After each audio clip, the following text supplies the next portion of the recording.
बिस्मिल्लाहिर्रहमानिर्रहीम, अस्सलाम वालेकुम। मेरा नाम डॉक्टर अहमद एजाज है और मैं सिमिलिया क्लिनिक से मेडाबाद से आपसे मुखातब हूँ। आज हम बात करेंगे कि ख़वातीन के अंदर जो जिनसी ख्वाहिश है अगर उसकी कमी आ जाए तो ज़ाहिर है घर जो है उसके अंदर बहुत सारे मसाइल जो है वो पैदा होना स्टार्ट हो जाते हैं। और फिर एक तो ये बात है, उसके साथ ये कि ज़ाहिर है हार्मोन्स जो है उनका जो बैलेंस ख़राब होगा तो ख़वातीन जो है उनकी अपनी जो सेहत है उसको भी बहुत सारे जो मसाइल जो है वो लाग आना जो है वो स्टार्ट हो जाते हैं।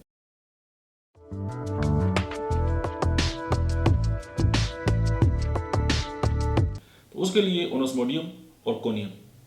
ओनोस्मोडियम जो है वो इस बात को नॉर्मलाइज करती है और कोनियम जो है वो भी इसको बेस्ट करती है। उसकी एक और वजह आप ये रखें कि कोनियम उन लोगों की दवा है कि जिन्होंने अपनी जो जिनसी ख्वाहिश है उनको लंबा अर्सा तक दबाया हो।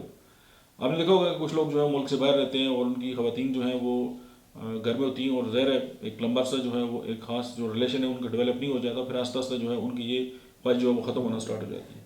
तो उसको भी नॉर्मलाइज करने के लिए होम्योपैथी जो है वो कमाल का असर रखती है।